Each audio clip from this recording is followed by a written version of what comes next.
आतंकवाद फैलाने के लिए नहीं होना चाहिए।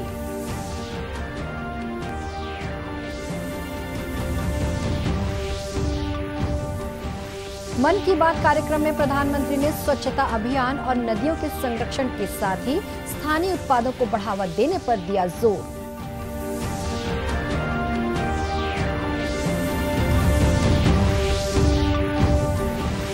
प्रदेश में वनौषधियों से जुड़े उद्योगों को हर संभव सहायता करेगी राज्य सरकार, मुख्यमंत्री ने फार्मेसी सम्मेलन में दिया आश्वासन।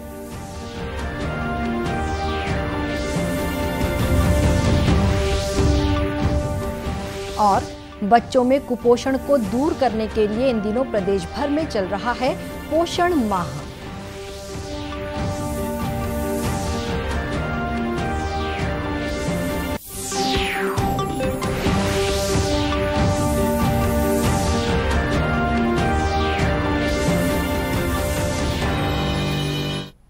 नमस्कार, आप देख रहे हैं दूरदर्शन समाचार। मैं हूं शुभ्रा भट्टाचार्य। अब समाचार विस्तार से। प्रधानमंत्री नरेंद्र मोदी ने कहा है कि किसी देश की धरती का इस्तेमाल आतंकवाद फैलाने के लिए नहीं होना चाहिए। उन्होंने कहा कि आतंकवाद फैलाने वाले देशों को खुद भी इसका नुकसान उठाना पड़ेगा। संयुक्त राष्ट्र महासभा को संबोधित करते हुए प्रधानमंत्री श्री मोदी ने कहा कि कुछ देश आतंकवाद का इस्तेमाल राजनीतिक उपकरण के रूप में कर रहे हैं। थिंकिंग के साथ जो देश आतंकवाद का पॉलिटिकल टूल के रूप में इस्तेमाल कर रहे हैं, उन्हें ये समझना होगा कि आतंकवाद उनके लिए भी उतना ही बड़ा खतरा है। ये सुनिश्चित किया जाना बहुत जरूरी है कि अफगानिस्तान की धरती का इस्तेमाल आतंकवाद फैलाने और आतंकी हमलों के लिए न हो। हमें इस बात के लिए भी सतर्क रहना होगा।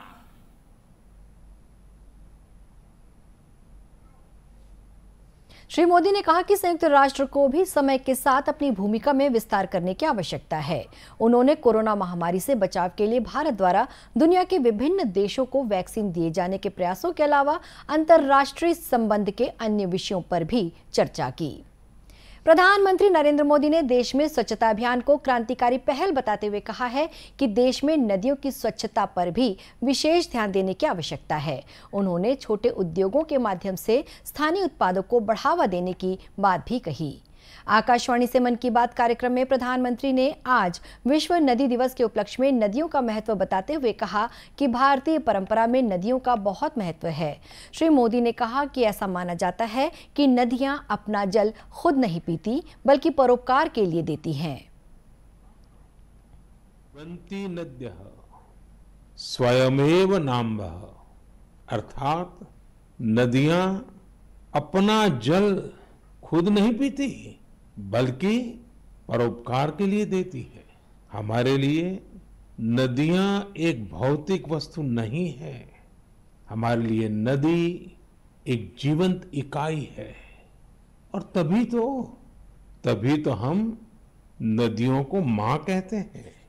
हमारे कितने ही पर्व हो, त्योहार हो, उत्सव हो, उमंग हो, ये सभी हमारी इन माताओं की गोद में ही तो होते हैं।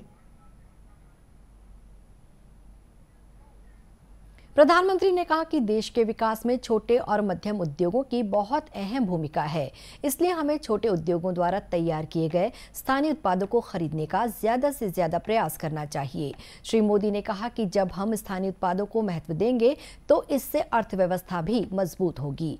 उन्होंने इसके लिए वोकल फॉर लोकल का नारा दिया। एक नया रिकॉर्ड बनाएं। आप अपने शहर में जहां भी खादी बिकती हो, हैंडलूम बिकता हो, हैंडीक्राफ्ट बिकता हो, और दिवाली का त्योहार सामने है, त्योहारों के मौसम के लिए खादी, हैंडलूम, कुटीर उद्योग से जुड़ी आपकी हर खरीदारी वोकल फॉर लोकल इस अभियान को मजबूत करने वाली हो। श्री मोदी ने कहा कि महात्मा गांधी ने आजादी के आंदोलन के समय साफ सफाई को भी हर मौके पर महत्व दिया। महात्मा गांधी के इन प्रयासों के कारण ही स्वच्छता अभियान एक जन आंदोलन में बदल गया था। प्रधानमंत्री ने कहा कि आज भी हमें ऐसे ही जन आंदोलन की जरूरत है कि साफ सफाई के अभियान ने कैसे आजादी के आंदोलन को एक निरंतर ऊर्जा दी थी। ये महात्मा गांधी ही तो थे जिन्होंने स्वच्छता को जन आंदोलन बनाने का काम किया था। प्रधानमंत्री के मन की बात कार्यक्रम को देश के युवा, बुजुर्ग और बच्चे सभी न केवल ध्यान से सुनते हैं बल्कि कार्यक्रम में कही गई बातों को अमल में लाने के प्रयास भी करते हैं। आज जशपुर जिले में भी बच्चों और युवाओं ने मन की बात कार्यक्रम को गौर से सुना। इन श्रोताओं ने मन की बात कार्यक्रम में होने वाली बातों को अपने लिए प्रेरक और उपयोगी बताया। छत्तीसगढ़ सरकार प्रदेश में वनौषधियों से जुड़े उद्योगों की स्थापना के लिए हर संभव सहायता उपलब्ध कराएगी। इसके लिए कच्चा माल और जमीन सहित अन्य संसाधन उपलब्ध कराए जाएंगे। ये बात मुख्यमंत्री भूपेश बघेल ने इंडियन फार्मासिस्ट एसोसिएशन की राज्य इकाई द्वारा विश्व फार्मासिस्ट दिवस के मौके पर आयोजित सम्मेलन में कही। रायपुर में हुए इस कार्यक्रम को संबोधित करते हुए श्री बघेल ने कहा कि छत्तीसगढ़ में वनौषधियां प्रचुर मात्रा में मौजूद हैं। छत्तीसगढ़ में मौजूद इस प्राकृतिक संसाधन का सदुपयोग करने के लिए उन्होंने फार्मेसी कंपनियों से कहा कि वे यहां दवा और वनौषधि से संबंधित उद्योगों की स्थापना के लिए आगे आएं। संगठन ने आज 13वां विश्व फार्मेसी दिवस मनाया, उसके बहुत बहुत बधाई। मैं जितने भी फार्मेसी में काम करने वाले लोग हैं, जो कोरोना काल में जो सेवाएं दी है वो अद्वितीय है। खूब मेहनत उन्होंने की, मानवता की सेवा के उत्कृष्ट नमूना उन्हें प्रस्तुत किया। इसके लिए मैं सभी को साधुवाद देता हूं। मुख्यमंत्री ने कॉन्फ्रेंस में कहा कि जेनेरिक दवाइयों को लोकप्रिय बनाने में फार्मासिस्ट महत्वपूर्ण भूमिका निभा सकते हैं। जेनेरिक दवाइयों का उपयोग बढ़ाकर अब कम खर्चे में लोगों को इलाज उपलब्ध कराया जा सकता है। इस मौके पर स्वास्थ्य मंत्री टी.एस. सिंहदेव ने कहा कि छत्तीसगढ़ पूरे देश में एक मॉडल स्टेट के रूप में उभर रहा है। यहाँ होने वाले नवाचारों और नई पहलों पर पूरे देश की नजर रहती है। उन्होंने कहा कि कोरोना को नियंत्रित करने में सरकार के साथ साथ दवा कंपनियों ने भी अहम भूमिका निभाई है। राष्ट्रीय कार्यक्रम के अंतर्गत जो भी व्यवस्थाएं बनती हैं, अंतर्राष्ट्रीय शोध होता है, अंतर्राष्ट्रीय व्यवस्थाएं बनती हैं और अंतर्राष्ट्रीय अनुभव के बाद देश इन व्यवस्थाओं को अपनाते हैं। और हमारे राष्ट्रीय स्तर पे जो व्यवस्थाएं केंद्र सरकार विशेषज्ञों के सलाह के बाद और वैक्सीन की उपलब्धता और उसकी कारगरता के आधार पे जो निर्णय लेगी वो छत्तीसगढ़ में भी लागू होगा। कार्यक्रम के दौरान अपने क्षेत्र में उल्लेखनीय कार्य करने वाले फार्मासिस्टों को सम्मानित किया गया। साथ ही मुख्यमंत्री और अन्य अतिथियों ने फार्मासिस्ट बुक का विमोचन भी किया। पर्यावरण संरक्षण और कार्बन उत्सर्जन रोकने के उद्देश्य से आज राजधानी रायपुर और बिलासपुर में छत्तीसगढ़ साइकिलिंग क्लब द्वारा साइकिल रैली का आयोजन किया गया। इस आयोजन में रायपुर से जहां 80 साइकिल चालक शामिल हुए, वहीं बिलासपुर से 40 साइकिल चालकों ने हिस्सा लिया। इन सभी ने 101 किलोमीटर की यात्रा पूरी की। ये यात्रा रायपुर घड़ी चौक से शुरू होकर महासमुंद पहुंची। इसके बाद महासमुंद से वापस रायपुर के घड़ी चौक पर संपन्न हुई। ये बहुत अच्छा है। C3 साइकिलिंग क्लब का एक अभिनव प्रयास है।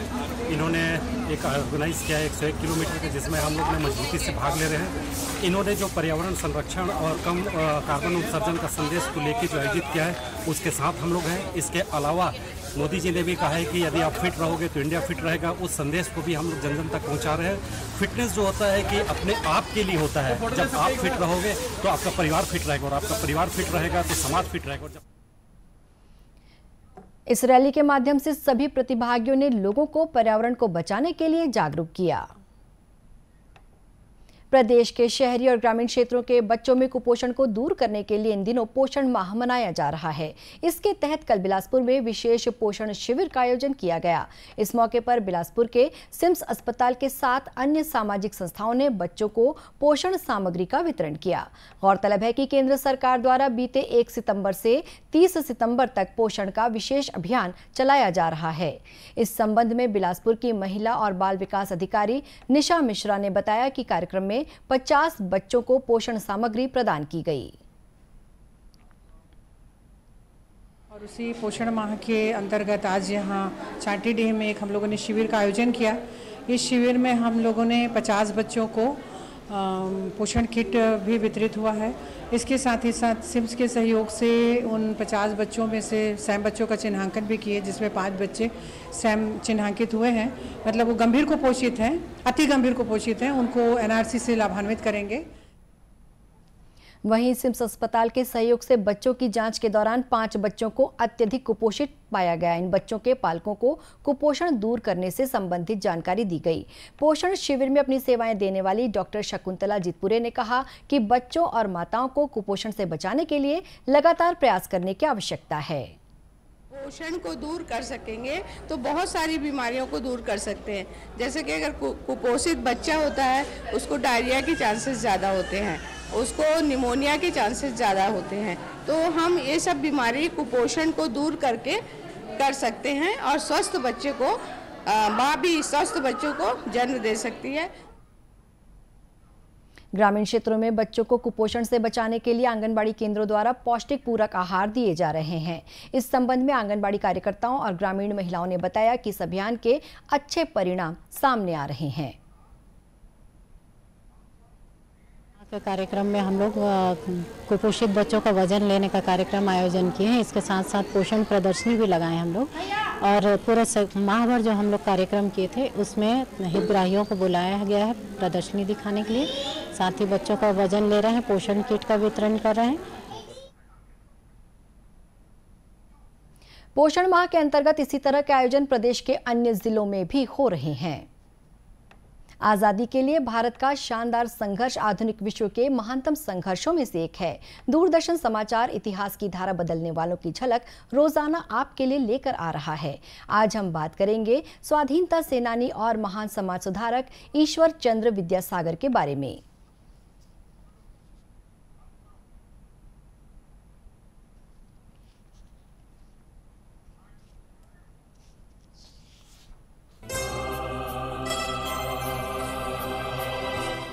आज हम बात करेंगे 19वीं सदी में भारत के पुनर्जागरण युग की महान हस्तियों में से एक ईश्वर चंद्र विद्यासागर की। उनका जन्म 26 सितंबर 1820 को हुआ था। समाज के प्रति अपने अनूठे योगदान के लिए ईश्वर चंद्र का नाम भारतीय इतिहास में अमर है। वे महान समाज सुधारक, ब्रिटिश शासन के विरोधी और परोपकारी व्यक्ति थे। महान शिक्षक और लेखक विद्यासागर को बांग्ला गद्य का जनक भी माना जाता है। उन्होंने बांग्ला अक्षरों को औचित्यपूर्ण, सरल और आधुनिक बनाने में महत्वपूर्ण योगदान दिया।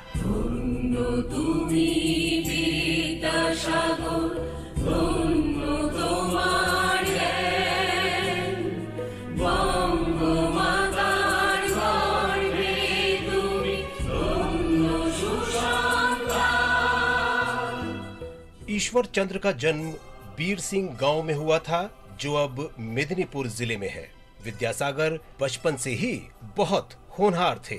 उनकी पारिवारिक स्थिति ठीक नहीं थी, लेकिन इन हालात में भी विद्यासागर ने हार नहीं मानी और स्ट्रीट लाइट में ही पढ़ाई की। पढ़ाई में वे बेहद तेज थे। उन्होंने सभी परीक्षाएं बहुत अच्छे अंकों से उत्तीर्ण की।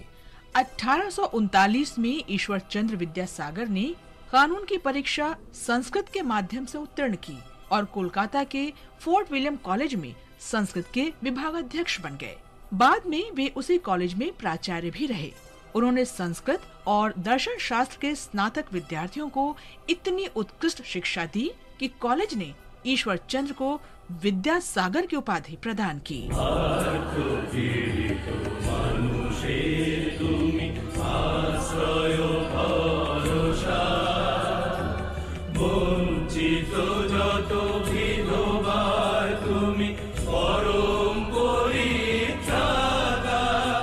विद्यासागर महिलाओं, विशेष रूप से बंगाल में विधवाओं के उत्थान के लिए प्रसिद्ध हैं। उन्होंने खास तौर से बाल विधवाओं की बेहतरी के लिए काम किया। तब बंगाल में बाल विधवाओं की हालत ठीक नहीं थी, लेकिन ईश्वर चंद्र विद्यासागर के प्रयासों से लोगों की सोच बदली, विद्यासागर ने बहुविवाह के खिलाफ भी लड़ाई लड़ी। विद्यासागर ने महिला शिक्षा और अधिकारों के लिए क्रांतिकारी आंदोलन चलाया। समाज के कड़े विरोध के बावजूद उन्होंने हिंदू विधवा पुनर्विवाह के लिए विधायी परिषद में याचिका दी। आखिरकार लॉर्ड डलहौजी ने व्यक्तिगत रूप से विधेयक को अंतिम रूप दिया और इस तरह हिंदू विधवा पुनर्विवाह अधिनियम 1856 अस्तित्व में आया। इसी के साथ ये समाचार बुलेटिन समाप्त हुआ। नमस्कार।